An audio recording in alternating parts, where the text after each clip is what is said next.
We are less than a week away after 4.5 years for the 2022 FIFA World Cup. And oh my goodness, this is jam-packed. We've got 6 people, 7 with producer Andy. I'm Lucas Panzica, Ben Wright, Chris Ivey, Jonathan Slape, Josh Young, Justin Mello. So let's not waste any time here. We don't need to chit-chat about this. We've been waiting on this for 4.5 years in the U.S. men's national team case, 8.5 years. So guys, let's dive on in. I cannot wait. And the first thing I feel like we need to do is get the elephant out of the room, because it's going to be hovering over every single game in this tournament. So let's establish real quick.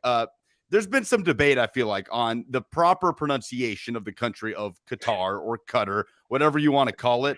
Personally, I don't give a damn what it's actually supposed to be pronounced. With all the human rights issues that are hovering over this thing, with the firefest nature of this tournament, we can call it whatever the hell we want. I'm going to call it the 2022 FIFA World Cup in Qatar. So before we actually talk about the group stage, who we think is going to emerge, the most entertaining groups and storylines, and of course, the U.S. men's national team, which we will get to, I'll start with Slape. Slape, how much are you going to be able to separate the game that we're watching over the course of the next few weeks from the nature of this tournament and what has led to this point? It's going to be tough, because I feel like it's going to be hanging over every single event, every single game, and every single instance. And so I think it's going to be very tough. I think for the, 270 minutes of the group stage when the United States are playing, that'll be easy to separate, just because of the excitement and the fact that it has been 8.5 years. But I think outside of that, outside of like maybe those 3 games, and even probably in instances of those 3 games, it'll be hard to separate, the nature of the World Cup and, what all is going on in Qatar.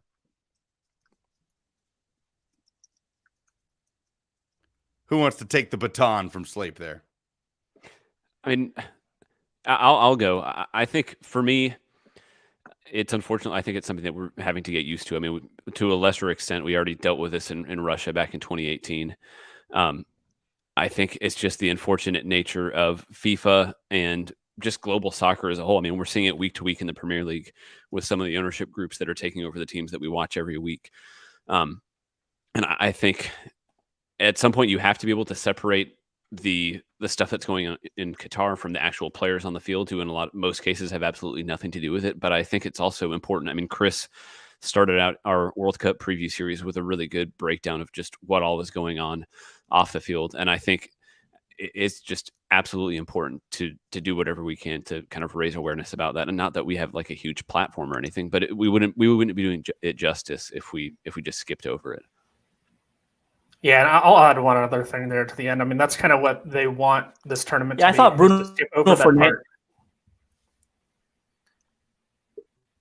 And that's the whole point is if they are able to establish themselves as a country and an economic power in the region and have us ignore those issues, then this tournament is a success for the Qatari government. So every time that it can be brought up, it really should be brought up, just to put it in context.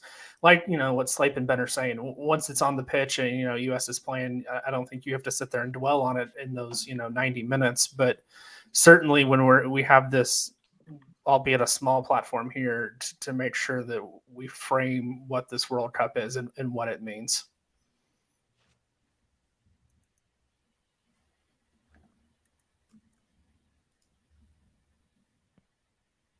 I know, Mello, you had something you wanted to add too. Yeah, I thought I had an interesting statement the other day. Obviously. Yeah, Bruno Fernandes, midfielder for Manchester United and Portuguese national team, had a really interesting statement the other day. If you guys didn't see it, he made that through Sky Sports. He said, "We're well aware of the surroundings of the World Cup, the people who have died on the construction of the stadiums. We're not happy about that at all. We want football to be for everyone. Everyone should be included because a World Cup is for the world." Pretty strong statement from him. One of the bigger players, showcase players at the tournament, really on the heels of him arriving in Qatar. So I thought that was really interesting to see one of the game's standout stars speak out about it. Yeah, so that's going to just kind of hover over everything. So we'll get that out of the way. It's not exactly encouraging when Sepp Blatter, who obviously had a heavy hand in this happening, comes out and said, yeah, that was a mistake. $14.6 billion for fighter jets with France. I love how he kind of pushed the blame on Platini a little bit, the president of UEFA at the time. And but you know what? It is what it is. This is where we're at. It's in the middle of the season, obviously, the European soccer calendar, the rate of injuries is already fairly high coming into the tournament. I imagine it's not exactly going to go down by the end of the tournament. So that certainly is going to play a role in how we talk about this thing. But with that, let's talk about this thing, understanding that there are a lot of problematic issues with this tournament. There are games that are going to be played. It is going to be the World Cup as we know it. So the United States in this tournament for the first time in 8.5 years. Okay, roster selection was made official this week, technically this week. Ben, I mean, what did you feel like was the overwhelming takeaway from the roster selection when it came to just the overarching feeling from U.S. men's national team fans? Not so much the nitpicky things, but what was the headline grabber on Berhalter's roster selection? Yeah, I think there were a couple of things that stood out to me. I mean, we've talked about forward for 18 months, and we've maybe mentioned Haji Wright's name twice. And lo and behold, we were talking about it being between PFOC and Ricardo Pepi and even Brandon Vasquez mixed in there. And then just out of nowhere, Greg Berhalter drops a bomb and includes Haji Wright, who scored 9 goals and 3 assists in his first 14 games, playing at a decently high level in Turkey. I think it kind of took a lot of people by surprise. Maybe he's an issue that maybe he's a player who should have had more chances in the last year. I think you could say that about a couple people, but regardless, he's on the plane. He's in Qatar. He's a completely different forward than either Josh Sargent or Jesus Ferreira. So I think it'll be interesting to see if and how he's used. And then the other thing that stood out to me is Tim Ream has deserved to be in this team for the last year, and he's finally back. I think a lot of people talk about him playing in a high line and all that, but at the same time, he's the only center back in the pool who is playing against guys like Harry Kane, Marcus Rashford, Bukayo Saka every week. And he's doing it well. So I think he deserved to be on the roster, and I'm glad that he ended up getting the call.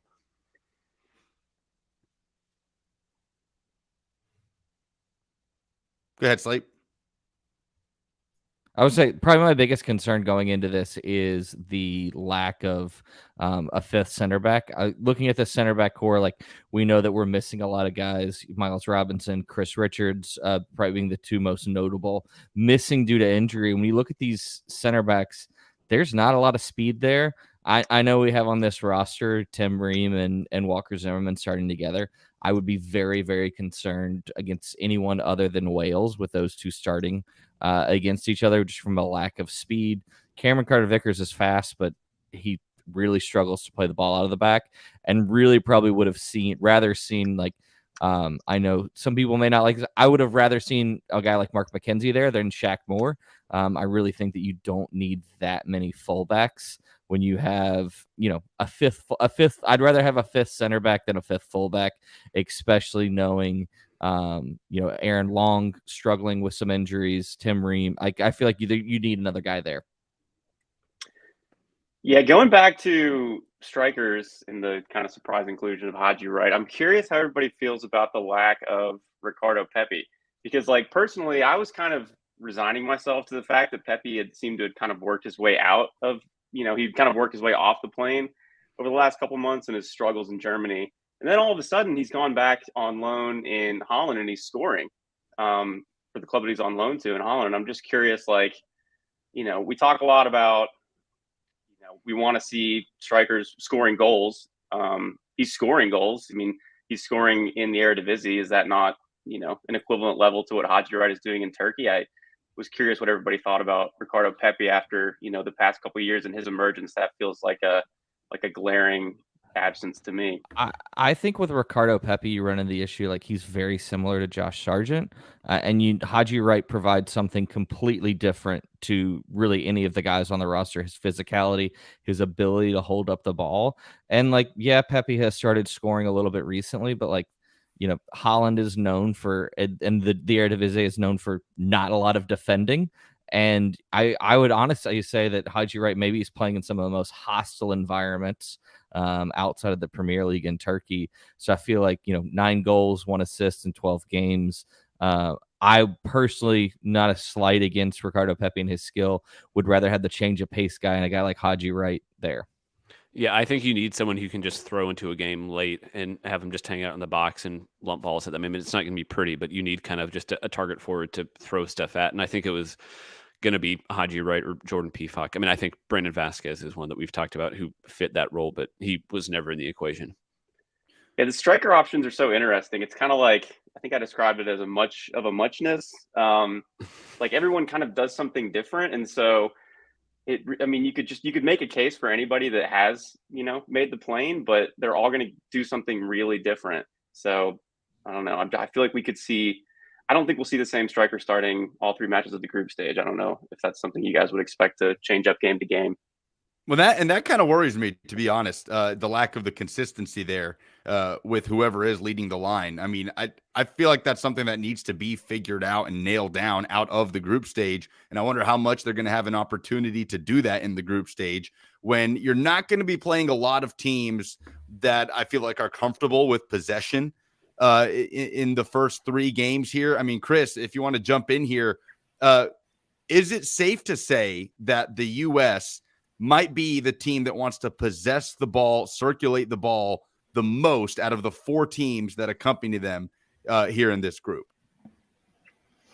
I mean, I think if you go back to what Berhalter would have wanted 2 years ago, probably. I still think England's going to win any sort of possession battle that they end up with, at least within this group. But I've got to imagine that Berhalter, despite the September friendlies, is going to be a little bit more pragmatic. We've seen it in big games from him, especially those ones against Mexico a year ago, of sitting back a little bit more, using the athleticism that's on this roster and beating teams on the counter. As much as he's wanted to be that team that changes the face and, what United States soccer is known for, this is kind of the put up or shut up time. And I think he knows that results are going to win out before stylistic concerns. So go ahead, Slate. I was just say, I mean, the U.S. team I think does well, like in transition. We've seen this team really struggle to break down defenses when they have to, hold the ball against a low block. So, I mean, I think if the U.S. really want, they're at their best in transition and playing on the break. I think the problem with that is that Iran and Wales are both also sitting. Yeah, no, so the U.S. is going to have to break agree. teams. They're going to have to break 2 of the 3 teams that they play down. Yeah, that's exactly what I was going to say, Ben. I mean, and England, as much as they want to do that, I feel like they might even be better suited to play in that way, the way that Iran and Wales are going to play. I mean, I'm fascinated to see if the U.S. just plays the most boring stalemates that you could possibly see against those 2 opponents, Iran and Wales, in the group stage, or if they really do something to unlock those 2, because they're just going to try to make life hell to play against and then hurt you on the break, especially in the case of Wales. So, I mean, I'm really hoping that we get some entertainment out of these. Out of the 3 group stage matches, Ben, which between England, Wales, and Iran could provide the best matchup, the most entertaining matchup for 90 minutes? I think Wales. I think England are just boring. Yeah. They were really boring at the Euros, and I think England fans complained about that for the entire tournament. We could do a whole podcast on that. I think Iran and Wales are going to play pretty similar styles. Where they're both pretty organized defensively. Wales probably plays more of a 4-4-2 with Gareth Bale up top. We all know how he can kind of turn it on in big games. I mean, we saw it at MLS Cup.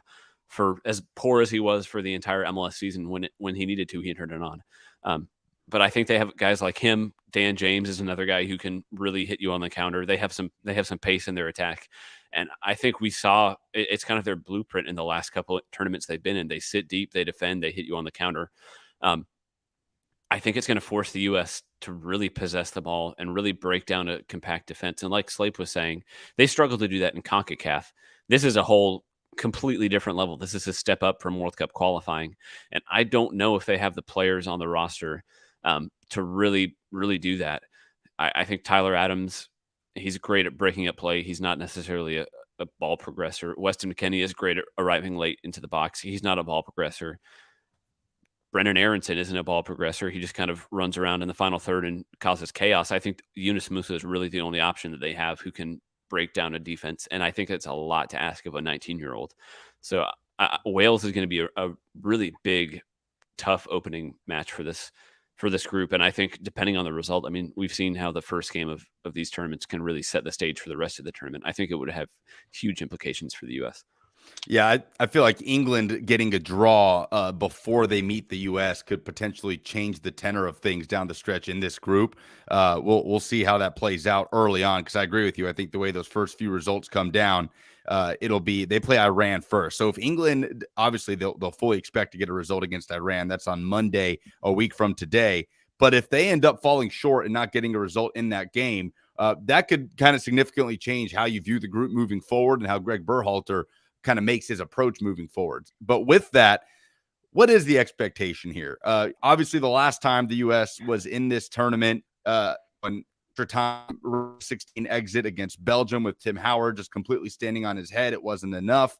The U.S. has never made it further than the quarterfinals in this tournament. I mean, Josh, it feels like you go into every World Cup with this U.S. men's national team saying just a baseline, get out of the group, everything else is gravy. Should we be expecting more from this group, despite the fact they haven't been in this tournament for over 8 years?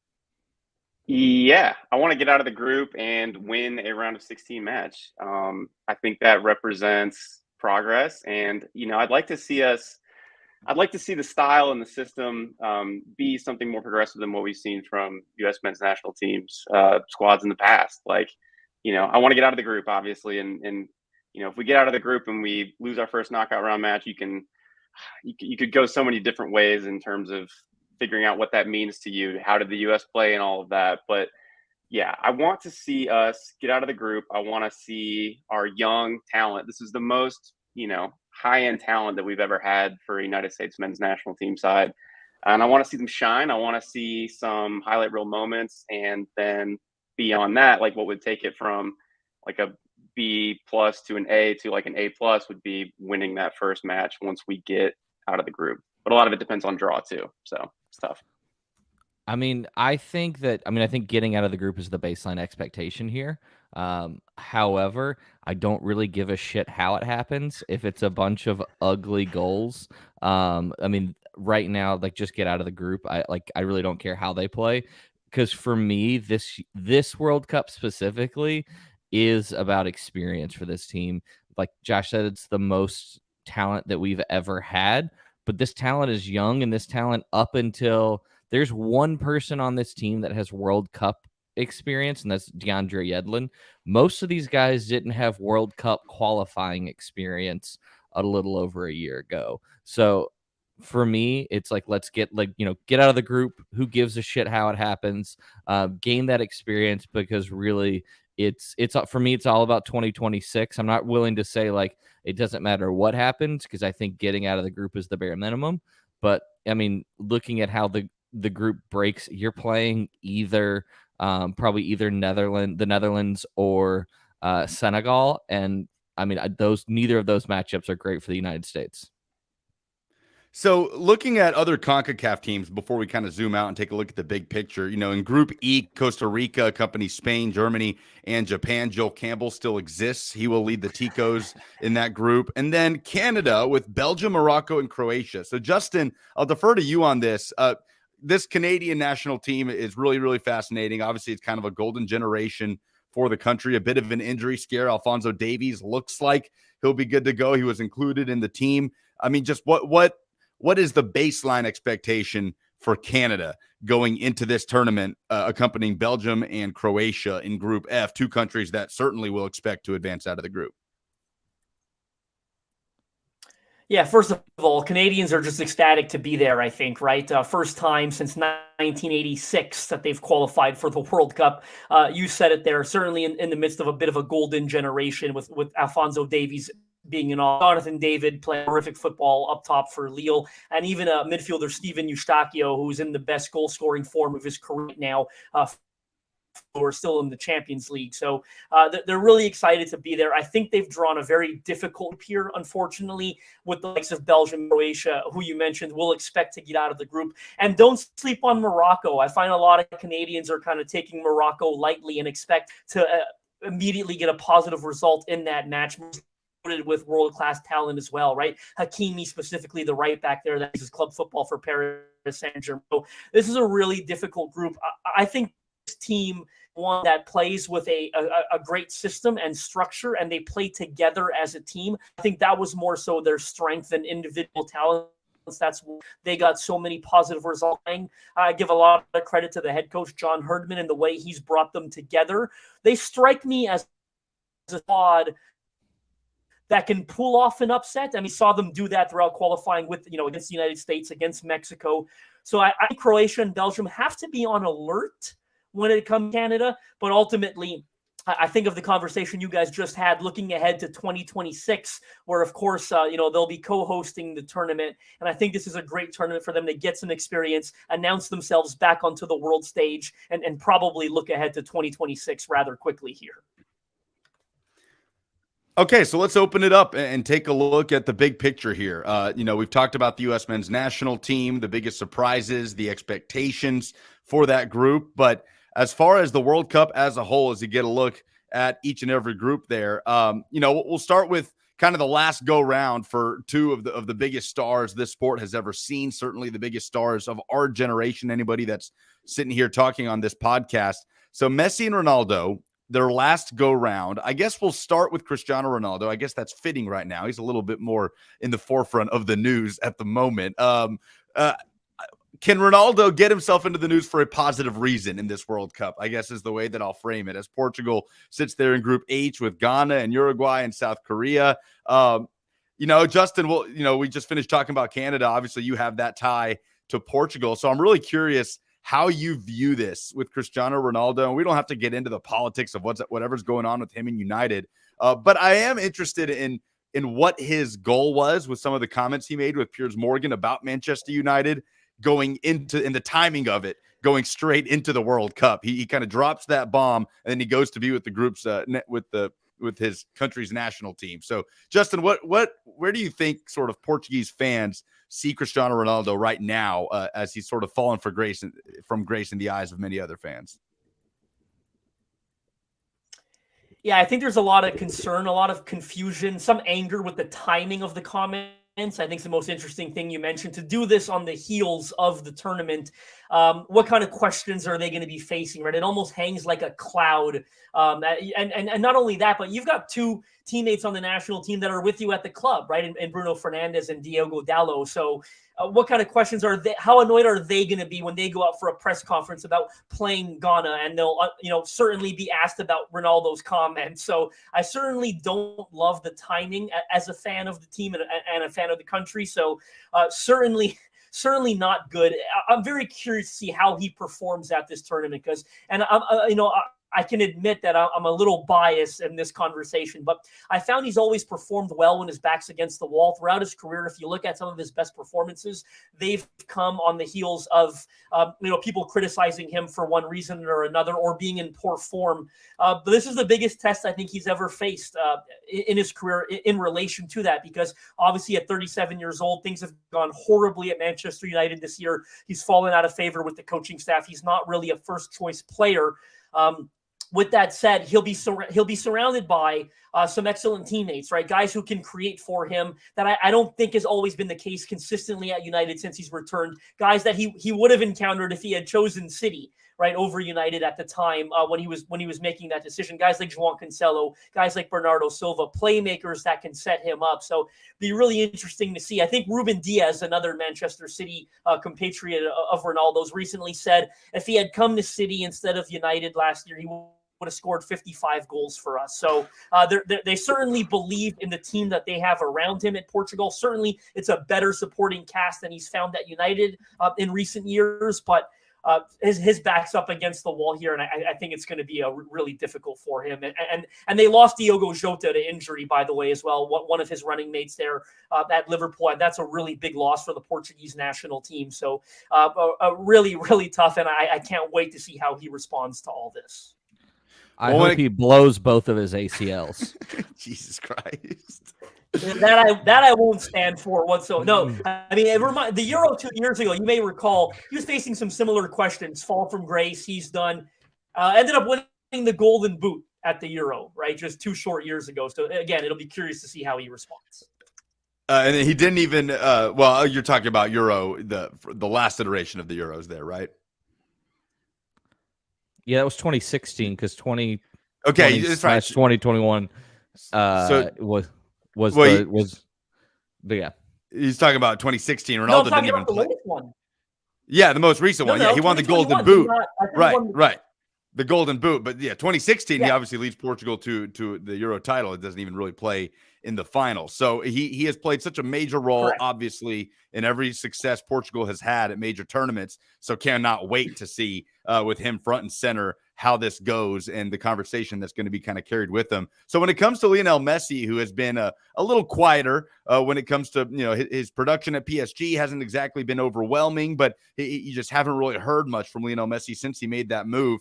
But look, he's coming off of a year in 2021 where he won his first major tournament with Argentina in the Copa America, and he's in a very manageable group with Saudi Arabia, Mexico, and Poland. A challenging group, but I think a manageable group for a team as talented as Argentina is. So, Josh, what kind of Messi do you think we see in this one? I feel like in recent past, Messi has been such a club player, and there's been sort of a tumultuous relationship with his national team. But I wonder if now, with his club career not being so much on the forefront, we see maybe a little bit more of a spirited Lionel Messi when it comes to representing Argentina.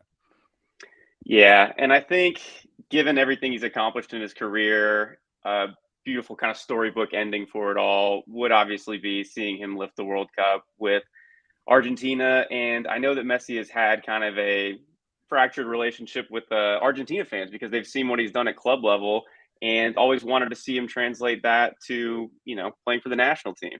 So he's starting to do that now. Obviously, they won last year's Copa America, and I believe Argentina is undefeated in like 35 matches in a row. So it feels like the difference between Messi right now with Argentina and maybe what we had seen from him with the national team previously is that we've kind of seen him carry Argentina and just have amazing one-man moments in matches in international tournaments. And I think that he is now fitting into an Argentina group that is functioning together as a squad and seems to have a winning identity that isn't so reliant on him.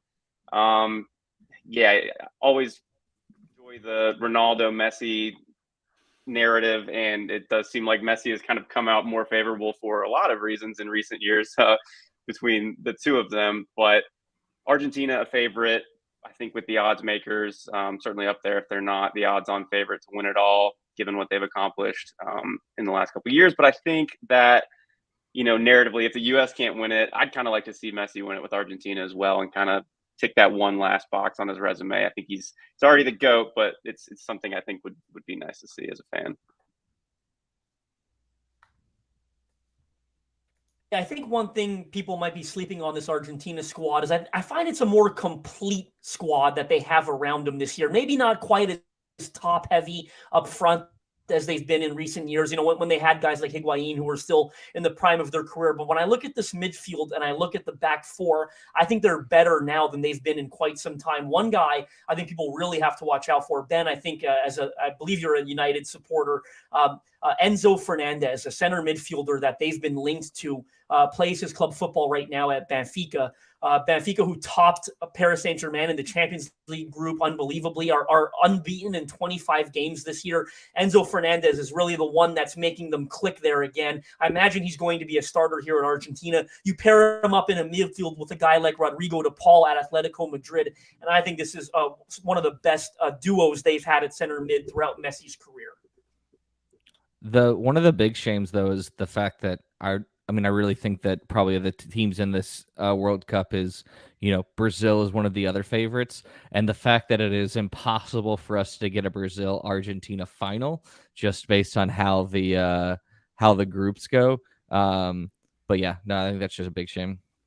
Yeah, that's a good point. You can get a Portugal-Argentina one, though. Wouldn't that be crazy? That's not happening. There are a lot of final matchups that have happened, over the course, you've seen Brazil, Italy a couple of different times. There's certain final matchups that have happened multiple times, but none of the ones that you would really love to see. And I think anybody would love to see a Brazil-Argentina final in Qatar. But okay, so after talking about Argentina and Messi here, Ben, I want to ask you about France, who is one of the favorites in this one, which is kind of amazing when you consider that they come into this tournament as still arguably the most talented team in the field, despite the fact that basically a wrecking ball was taken to their midfield due to injury, with Paul Pogba and N'Golo Kante not included. Obviously, they're not going to be with the team. They are hurt.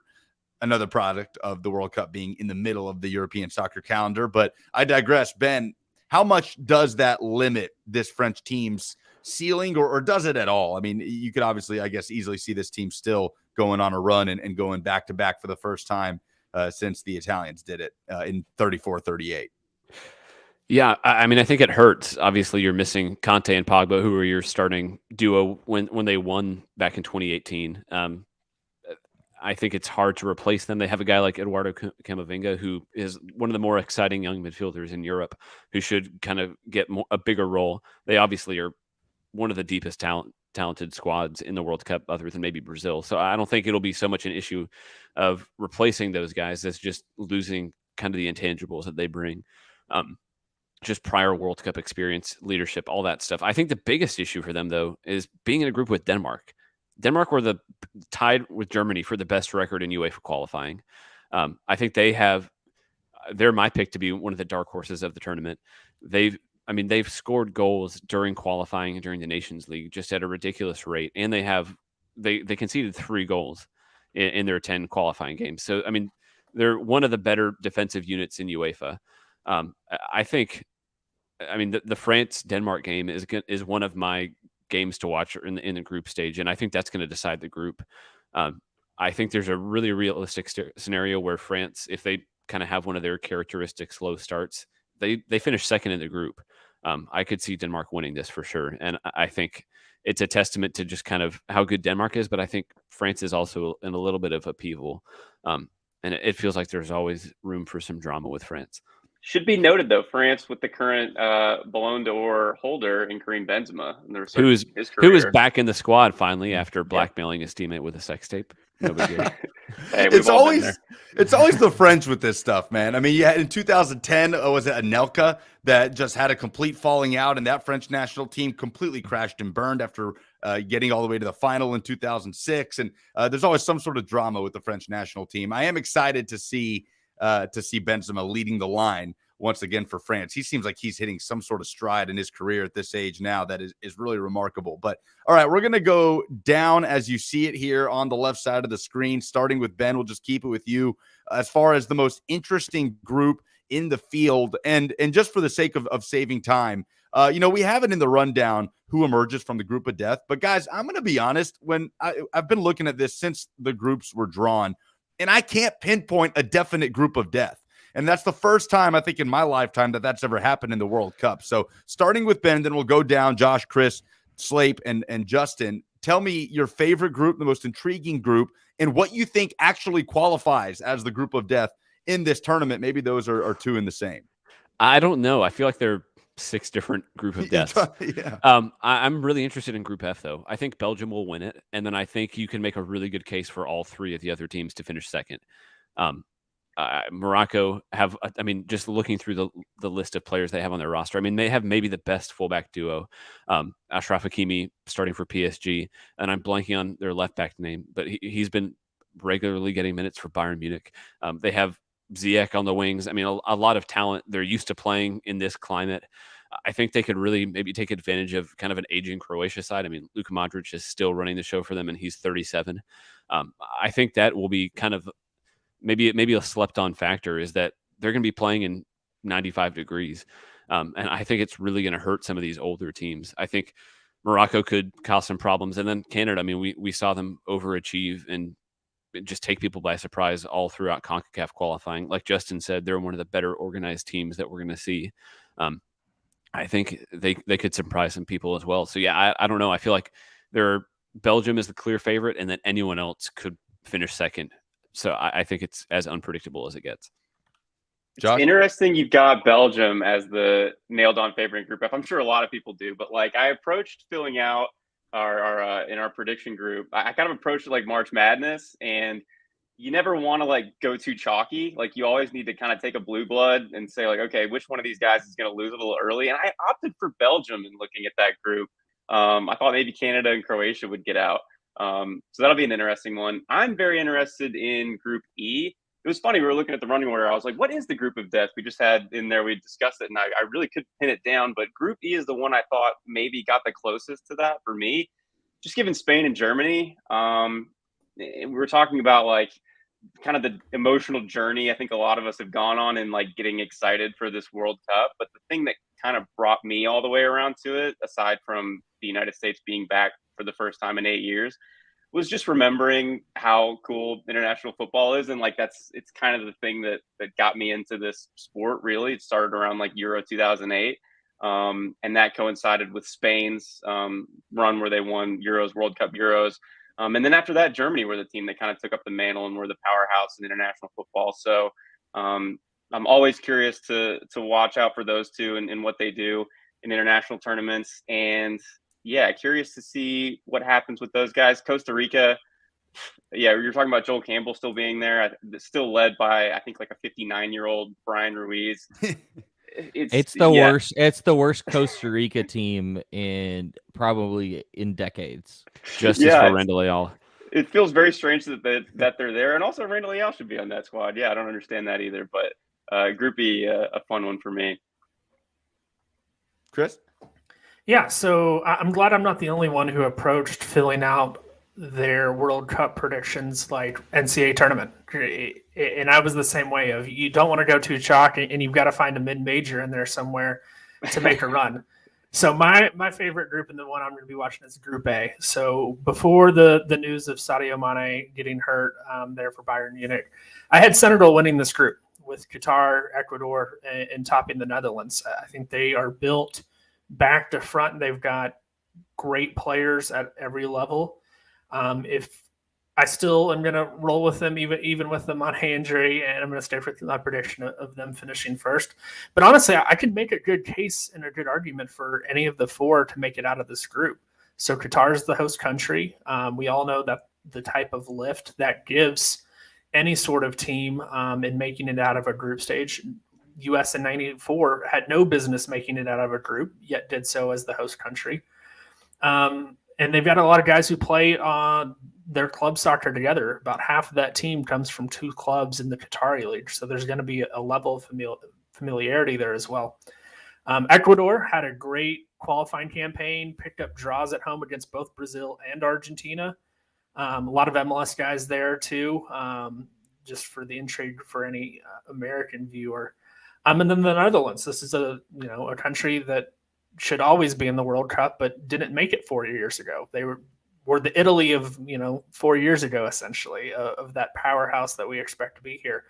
You've got to imagine, or you've got to question also, like, what is their mentality going into this group? I'm sure they were pretty happy to see, that they got drawn with Qatar rather than one of the other seeded teams. So maybe they take this a little too lightly. So for me, that's a group of death, and not in the sense that it's the traditional powerhouses per se, and a bunch of those stacked up, but one where you could see a little bit of chaos and somebody getting knocked out who you wouldn't otherwise think to. The return of Louis van Gaal's Army. Yes. Yes. His 2014, I think, Netherlands team, such like a memorable international side for me. That was such a fun group. That was Robin van Persie with the Flying Dutchman header and all that. So yeah, fun to see what the Orange will do. Go Big Orange. Slate? So the group I'm looking to watch the most is the group that Italy is in. God, I hate you so much. I do. When Chris said the Netherlands were the Italy of 2018, just a reminder that Italy was also the Italy of 2018. That hasn't escaped my mind there for a minute. Euro 2020 Thank you for champs. reminding us. I don't want it. Ben taking a shot at me in the chat saying pulls out 3 passports as if I literally have 3 passports. There's 2 of them are sitting right here. Not gonna for pull me, them out, I was gonna say Group A because I want to see my boy Sadio Mane do great things. But I think one of the other group we haven't talked about, I'm surprised no one else has mentioned, is Group G. Brazil, Serbia, Switzerland, Cameroon.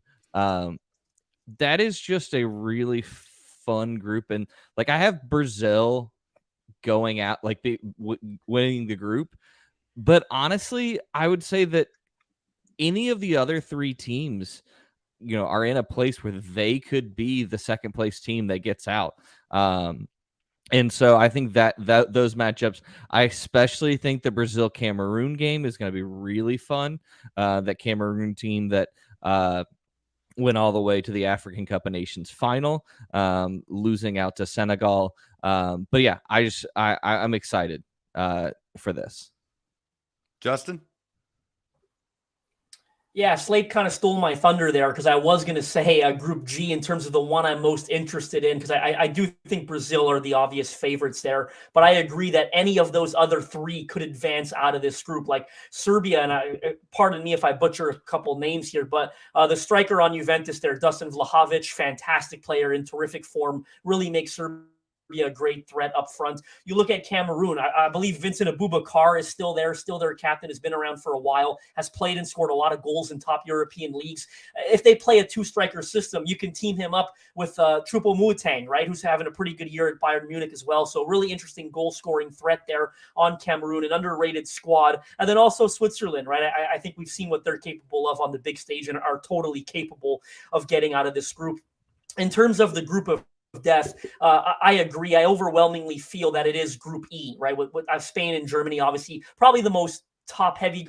You can look at Group D and say France, Denmark, H with Portugal, Uruguay, F with Belgium, Croatia. But when I look at those groups, I don't think any of them have a third team as good as Japan in Group E, right? A ton of talent on Japan, a bunch of guys that play in top European leagues, France, Germany, England, Spain, Portugal, you name it. They have players playing all over Europe. And they're always, another team that's very well organized. They work really hard. They never stop running. Really one of the most athletically gifted teams at this tournament. So when I look at a group of death, I do think Spain and Germany should be favorites to get out of it, but don't sleep on Japan, who have a terrific squad as well. So I love that we teed up the question, what's your most intriguing group? And 5 people gave answers. We got 4 different groups out there. I mean, that is pretty fascinating with 8 groups in this competition. There's not one singular group of death, which I guess is a good thing with the balance, but I don't know. Sometimes the group of death provides the most entertaining results. Obviously, you have usually 2 to 3 complete powerhouses, World Cup winners at one point battling it out. And then there's always some sort of surprise, like in 2014 when Costa Rica was, sandwiched in there with England, Italy, and Uruguay, all countries that had at one point in their history won a World Cup, and Costa Rica came out and won the group. So crazy things can happen with it. But I do think the parity across the board is as much as we've seen in probably any of our lifetimes at the World Cup. I'm surprised nobody mentioned Group B. Look, it's not going to be the most entertaining group as far as the matchups go, but I do think, obviously, the history between USA and England, is going to be covered extensively in all of the Fox coverage of that game. We're all looking forward to that matchup. But I mean, the last time USA played Iran in a World Cup, there were insane political tensions between the 2 countries, and Iran defeated the US. They eliminated them. Obviously, Wales and England go back literally centuries of political tension. And so I don't know. I think that could be that's one of the more intriguing when you just think about off the field historically, the relationships between those 4 countries. And then Group C. Group B, I just thought it was kind of a given, just because with the group here that everyone was keeping an eye on Group B. Yeah, that's fair. That's fair. That we all have England, who has never beat the United States in a World Cup game. Yeah, there's definitely some interesting things, and only one of them can say they are the winners of CONCACAF Nations League. Boom. Now, the prestigious CONCACAF Nations League. Now, in Group C, Argentina, Saudi Arabia, Mexico, and Poland. I'm surprised we've gone this far without bringing up Mexico. We've referenced every other CONCACAF team in the field, but this group is very interesting. Justin brought up earlier, he thinks Lionel Messi will have one of the best supporting casts he's ever had at a World Cup. Poland, with Robert Lewandowski leading the charge, obviously, he's going to need help. Interested to see how much of an engine Piotr Zielinski can be, how much service he can provide to Lewandowski to allow him to be productive for Poland to make some noise. And then Mexico with Tata Martino. I mean, I just don't know what to think about how Mexico is going to perform in this World Cup. I feel like almost nothing would really surprise me. I guess if they won the group over Argentina, that would be fairly surprising. But if they crashed out, if they advanced, I would not be shocked, Ben. I mean, where's your mind right now on this Mexican team? I think it's one of the worst Mexican teams we've seen, at least in the last 20 years. And I think they have just huge issues up front. I mean, I don't have them advancing just simply because I think they're in a toss-up. I think they're about as good as Poland, and Poland have Robert Lewandowski, who I just trust him to score. And at a tournament like this, you need someone who can score a goal in a big game, and I don't see Mexico having that. Yeah, I mean, you can look at like the guys that. Go ahead, Chris. Yeah, I was going to say, I mean, I think we're forgetting that this Mexico as a footballing nation has been remarkably one of the most consistent countries at the World Cup ever. It's, I think, 7 straight times that they've now made it out of the group stage. Now, they can't yet be on that point, and they have a national hurdle of trying to get over the round of 16. But, I mean, yeah, there are injury concerns. Losing Tecatito to injury, don't know really the status of how much you can get out of Raul Jimenez in this tournament, but you don't advance 7 straight times and it's a fluke. That's a country that's built to win and built to move on. They'll find a way, like they always do, even if it is, one of the weaker sides that they've fielded at a World Cup. At least that's my thought. I agree, Chris. And yeah, Poland is one of those ones you always see when you're kind of trying to make your predictions. And you say, oh, Robert Lewandowski, he'll just bang in goals and they'll progress. But I don't know if that's been the case for Poland in recent international tournaments. And yeah, Mexico pedigreed for all the reasons you stated. I got them going through over Poland too. I mean, looking at the Mexico team, they to the roster, theirs didn't drop till earlier today. But you're looking at guys like, they're taking an injured Raul Jimenez, no Diego Lainez, no Santi Jimenez, who's at Feyenoord. I mean, I know a lot of people are saying things about Chicharito and Carlos Vela being left out, but both of those guys have been out of the setup for a long time. No Tecatito on the roster as well. But, I mean, like Ben said, this is definitely one of probably the worst Mexican team that we have seen in decades. And at the same time, maybe one of the more dysfunctional ones as well. I mean, there's been a lot of talk of, should there have been a coaching change before this as well? Yeah, that's going to be one to watch, certainly, as far as the narrative going in and ultimately what they're going to do out of Group C. Okay, so before we kind of get to some predictions, we have not talked about the betting favorite in this 2022 FIFA World Cup. That is Brazil in Group G with Serbia, Switzerland, and Cameroon. There were a couple of surprises with the Brazilian national team. Obviously, Roberto Firmino was not included. Gabriel Magalhães was left at home to play with Arsenal and continue to train there. Gabriel Martinelli was included, as well as Antony, who has just come on really strong at Manchester United. Personally, I'm very excited for the Brazilian national team. I cannot wait to see, for the first time, Neymar in his kind of most recent stage of his career as a playmaker. He was some of that in the 2018 World Cup, but I think it'll be this time out more than ever with him dropping back into that 10 role and just allowing what I think will be the wingers of Rafinha and Vinicius Jr. To just make those inside runs, a mobile striker up top, whether that's Gabriel Jesus or Richarlison. I think it's probably Gabriel Jesus to start.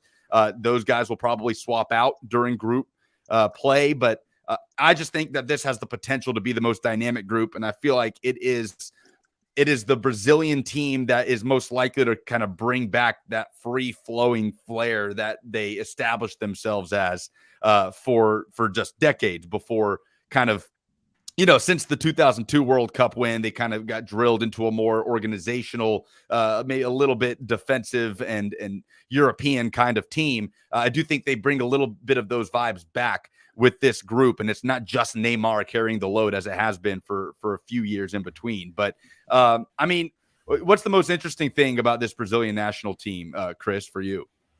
Yeah, I mean, I think just real quick, the change to 5 substitutes in world soccer is going to benefit Brazil, I think, more than anybody in this tournament. Their depth is insane. You could take a starting lineup of Vinicius, Neymar, Rafinha, or Richarlison, take them all off, and you're going to be looking at Antony, Rodrigo, Martinelli, Gabriel Jesus. Nobody else in the world can kind of top that. And if you can keep that kind of front line, healthy and rested, and bring on those guys who are fresh, there's nobody else who's going to be able to stop that. Yeah, I mean, the thing about the Brazilian national team, and I know they're not the only country that can say this, but they're the only national team to have qualified for every single World Cup in history. And the expectation coming in is always to win the World Cup. And when that does not happen, it is abject failure, no questions asked. So it's either boom or bust, quite literally, for the country of Brazil. And that if they do not win, no matter if they get to the final, no matter how it plays out, it is a complete and abject disaster. So there's always going to be a lot of pressure on this group, and they haven't been exactly well equipped to handle it in the past couple of cycles. There's no question Neymar is still the heartbeat, the engine of this team. Interested to see how many hits he takes, kind of what his mentality looks like during these games, how much he's able to stay on the field, how much they have the luxury of taking him off during the group stage. But I cannot wait to watch this Brazilian team. And then not to mention, there's a few players on the Brazilian national team that do play in Brazil. I mean, Everton Ribeiro is going to play a significant role for this team. And, the Brazilian calendar is the same as the MLS calendar, where it pretty much just wrapped up not too long ago. These guys have had a little bit of rest, unlike, obviously, these guys operating on the European soccer calendar that were literally practicing with their club team a few days ago and playing on Sunday in a lot of cases. So I don't know how much of an impact that will have, but I know that this team has the potential to be the most free-flowing and fun team to watch in this World Cup. But can you really trust a guy? Can you really trust a guy named Everton? Well, if he plays for Everton, I'll say no, but he's never played in Europe, so it's not his fault. Don't hold that against him. I just hope we see Antony do a spin in the middle of nowhere for absolutely no reason whatsoever. We all do, Ben. We all do. Okay. 2 teams real quick that we have not talked about yet. That is Spain and Germany. They're in the same group. They're in Group E. I mean, I'll throw this to you, Josh. What do you think about this Spanish team and this German team that obviously both will be expected to rise out of Group E? Spain, a group that has basically not changed its play style whatsoever in the last 2 to 3 decades. And then this is a German team that comes in with maybe some lower expectations, but that also seems to be when they rise to the moment more than ever. Yeah. Germany with Hansi Flick now at the helm. Can't say I've been, watching them under him, but word is that they kind of are returning to a look of like what Flick's Bayern teams look like, which can only mean good things for Germany. But yeah, Spain, like I said, very formative in my ideas about the game. Like the Spanish teams of 2008, 2010 winning the World Cup in South Africa, and then in 2012, like possession football, like very much the ideal and like what you should be looking out for in my mind because of the Spanish national team. And obviously I think that they, are expecting to get out of this group, and so are Germany. A fun one, young player from our most recent Euros. I've got him tapped to be young player of this tournament again as well, because why not? He's so fun to watch. He was amazing a couple of years ago. And yeah, Spain is just, I guess it depends on who's going to be banging in the goals up front, right? Like, are you relying on Alvaro Morata to do that? We've seen him struggling to do that for the Spanish national team in the past. So, I like to see Spain do well. I've got a soft spot for them because they were so good when I started to fall in love with the game. But we'll see. I've had to change my views on the game as well since then, because you can win the possession battle and it can be not very effective or penetrating. And, that can be an issue for Spain as well. But like to see them do well. It does feel like Spain and Germany definitely get out of this group, though. Okay. I mean, the real shame is that we don't get to watch Thiago Alcantara play soccer. That's just Hani Mukhtar. He pledged to Sudan, Ben. So I'm not sure what you're talking about. He represents the Sudanese national team whenever they rise to power. He's like 3 years away from being a naturalized American. Get him in there for 2026. But last thing before predictions, there are some fantastic nicknames at this World Cup. Some that are mainstays. We're used to the Socceroos of Australia being in the field. We've seen the indomitable Lions of Cameroon in the World Cup before. Morocco was in Russia in 2018, the Atlas Lions. But Tunisia, the Eagles of Carthage, are a participant in the World Cup as they sit in Group D with France, Australia, Denmark. And so I want to ask you guys, what is the best nickname at the World Cup? Is it the Eagles of Carthage of Tunisia, the Atlas Lions of Morocco, the Socceroos of Australia, or the Indomitable Lions of Cameroon? Does anybody have a strong opinion on this? It's the Black Stars. It's from Ghana. Like, it's just that is a great one. That is awesome just one. That is my absolute favorite. my favorite is still Blue, Japan. Any lots of teams have the color name, but anytime you throw Samurai on there, it just adds a level to it. My favorite is still Germany, just Die Mannschaft. It sounds very angry. It does sound angry, as does most things in German. I always think that, the Albi Celeste to me is always one of the more, kind of appealing names for whatever reason, even though I should absolutely hate them, and I do. But Argentina's nickname of the Albi Celeste has always had kind of an aesthetic that I like. I was going to say the Azzurri, but I guess that we can't do God, that. I hate you so much. I would say the Seleção, but that's two teams. Brazil and Portugal both kind of share that name of what translates to the selection, which I do like the exclusivity of that name where all these countries that it represents the vibe of the country or the colors of the flag, but no, it's just the selection. I think we haven't mentioned it because everybody's familiar with it, but El Tri is still pretty badass. Well, and I believe that's Ecuador's as well, isn't it? I have no idea. Yeah, it's something very similar. It's La Tri, I think, actually. La Tri. That's right. That's right. All right, guys. Finally, let's get to our predictions. We'll do the same thing that we did when we named our most interesting groups. We'll go Ben, Josh, Slape, and Chris. Starting with you, Ben. Go ahead with, player maybe who has the potential for that outstanding World Cup, the James Rodriguez, right, that bursts onto the scene and just gets signed for huge money after his 2 to 3 week performance, if you have one. And then go ahead and rattle off if you have predictions for a Golden Boot, Golden Ball, and then ultimately the winner of the World Cup. Yeah, I mean, I think a lot of my predictions are Brazil centric because I think they're the favorites for a reason. I have Neymar winning the Golden Ball. I think Brazil win it all. I think my semifinalists, if I remember correctly, I have Brazil, Germany, England, and Argentina. So some pretty good matchups in the semifinals. He's not necessarily like a dark horse to break out, but I think Memphis Depay is one who kind of had his career stall out for a little bit after Manchester United. He went back to Barcelona, kind of refound his form. Will that be his third or fourth breakout campaign if that happens? Well, I'm just saying he's playing the best soccer of his life, and I think if the Netherlands make it out of the group and win a game or two in the knockout rounds, I think he has a real shot to not just kind of break out, but even go for the Golden Boot. I think he's just in really good form for a team that's going to create a lot of chances. So I'm excited to watch him play. Yeah, I think, in terms of individual players, I can't really get past United States men's national team players. So a lot of our guys have already made that kind of big move, though. We've got guys like Brendan Aarons and Tyler Adams that have come into the Premier League. So not sure. I like when you kind of discover someone new, like in an international tournament that you weren't really aware of. Maybe they haven't made their way into a top 5 European league yet. So not super familiar, but like that Everton Ribeiro, someone like that, maybe they pop out. That's always fun to discover someone on the world's biggest stage. Dark horse, I kind of like the look of Uruguay. One of my current favorite players right now, Rodrigo Bentancur for Tottenham. He pulls the strings for Spurs in midfield, and he's a beautiful player, my type of central midfielder. And they're just kind of got a lot of talent as you look up and down the squad. Also, the last ride for Luis Suarez and Edinson Cavani, maybe there's some narrative there. I think they're one to watch out for. I had an Argentina and France final. Like I said earlier, I'd like to see Messi kind of check that last box on his resume and win it with Argentina. So that's who I've got.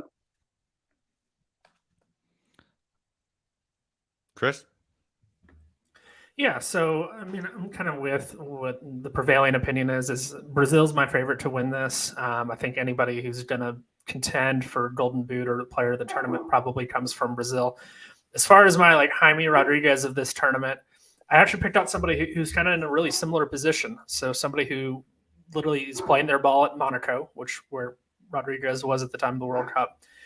Similar age profile. Rodriguez is 24. And my guy Briel Mbello is 25, and I think he could be the one. He's this forward for the Swiss national team. I think they get out of their group. He can put up some goals. For anyone who hasn't seen him play, he's kind of like a 6'2" guy, got plenty of speed to run down the channel, good in the air as well. He's the type that if he has a good tournament, I could definitely see a bigger club making a move based off of the production, the physical profile. He's been firing on all cylinders since making the move to Monaco this summer. I think it's 7 goals and 13 starts. So it's kind of my dark horse out of there of Josh was saying, of you want to pick out somebody who isn't necessarily super known on the international stage, of somebody to watch in this tournament, and that's the one that I'm watching. Sleep.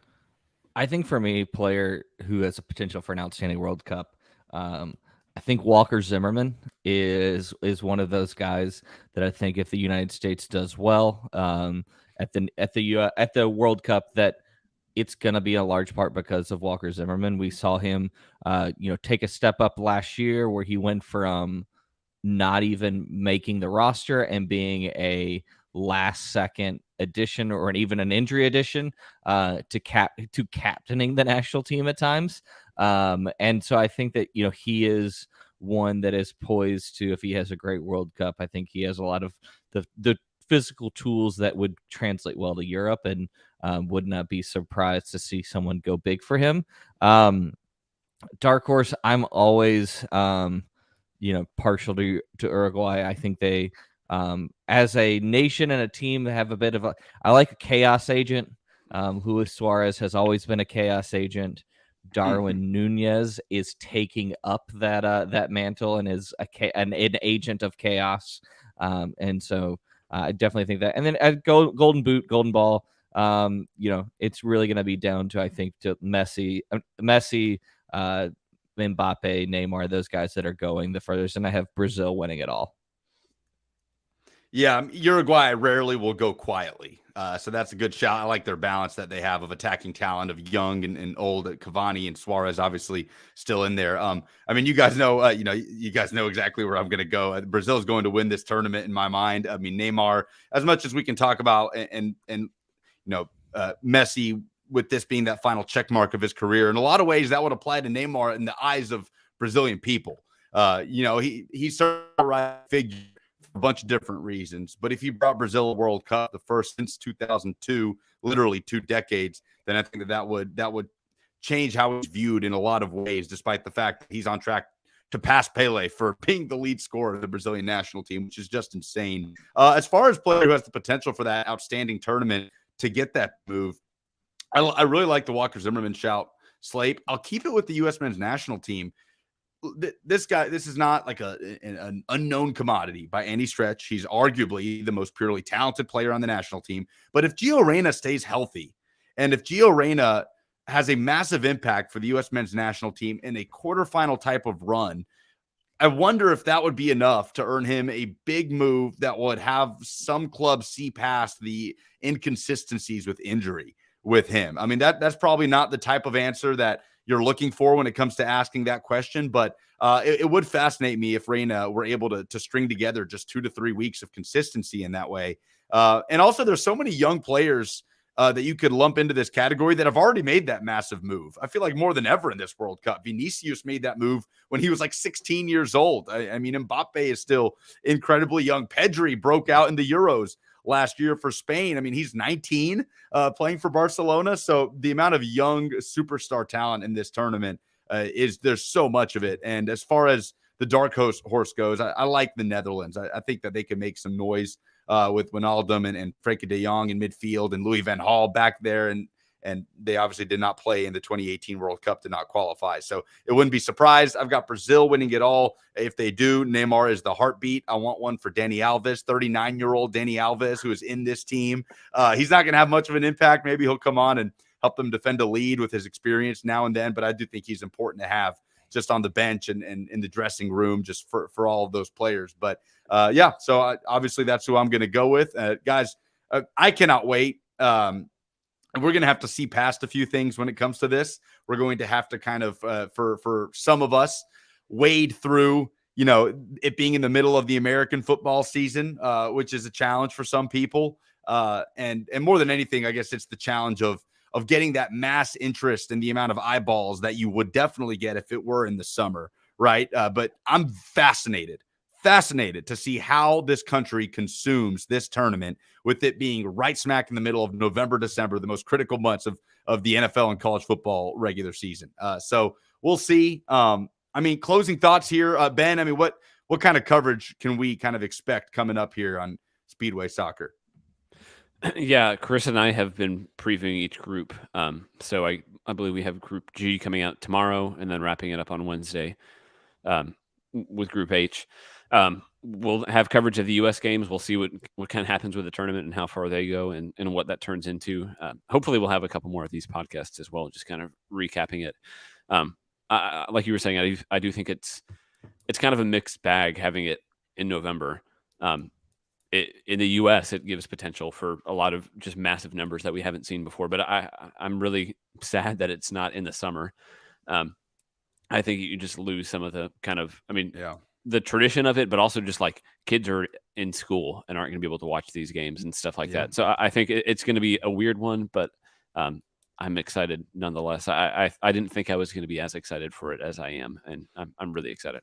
It does provide the opportunity for the Black Friday matchup, though, right, against England. I don't think you can discount how massive Christian Pulisic float in the Macy's Thanksgiving Day parade. And the that's a real thing that's happening.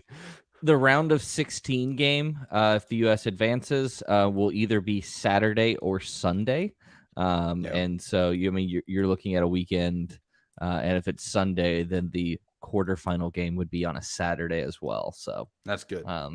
Ability for some huge numbers. But with that said, who here will be waking up at 4 a.m. on Tuesday, November 22nd to watch Argentina and Saudi Arabia? Just don't go to sleep the night before. I do appreciate the honesty, Josh. Not Josh is like, why is this even a question? For anyone who watched that 2002 World Cup in South Korea, Japan, will be very familiar with that feeling of little sleep but maximum enjoyment. Those are my first memories of soccer. We didn't have cable, so I remember like waking up at 2 a.m. and driving with my dad to a friend's house who had cable and waking up and watching the U.S. That's like what a run for the U.S. in that tournament. A missed handball away from a semifinal berth. Yeah, fuck Thorsten Frings, Toronto FC legend. That is my first sports memory in general. Is the 2002 FIFA World Cup. I think South Africa, you're going to get those vibes as well. As far as waking up at like 6 a.m. to watch some games, but a lot of 4 a.m. kickoffs. But yeah, U.S. playing majority 1 p.m. Central Time for at least the group stage, and then we'll see what happens after that. It's been fun. Be sure to stay tuned at Speedway Soccer on Twitter, Speedway Soccer, the website, for plenty of World Cup analysis, breakdowns. Chris Ivey, Ben Wright, going to play a huge part of that. We'll keep doing this podcast periodically throughout the tournament, and the U.S. taking on Wales coming up in just a few days, about a week. Slate, what else? Yeah, so for all the Nashville-based people, for those that don't know, I run the Nashville chapter of the American Outlaws. So tailgate, brewery, music row. We have a lot of fun stuff planned. So parking lot will be shut down. We'll have a big screen out there. be on the lookout this week. Tailgate is releasing a beer that they have brewed especially for the World Cup. So all the World Cup games, all the U.S. games, all the U.S. World Cup games, Tailgate Brewery, Music Row. We even have some giveaways from World Soccer Shop. It'll be a great time. So if you're looking for a place to watch the games, come out and join. I guarantee you, even if you're coming alone, you will have friends by the end of it. And then I'll give everybody a first look at will be released officially later, but the U.S. Our special edition World Cup scarf as well. So that'll be out there. But yeah, come join us at Tailgate. It's going to be a blast. And the watch parties for the Brazil matches will be where? At your house. My house. The same place that the Italy watch parties are taking place. Oh, good stuff. All right, guys. Appreciate y'all doing this. For Ben Wright, Jonathan Slape, Josh Young, Chris Ivy, Justin Mello, who was with us earlier, and producer Andy Simmons. I'm Lucas Panzica. World Cup starts in 6 days in Qatar. Everybody have fun watching it, and we'll talk soon.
Never go full shepherd. Nope.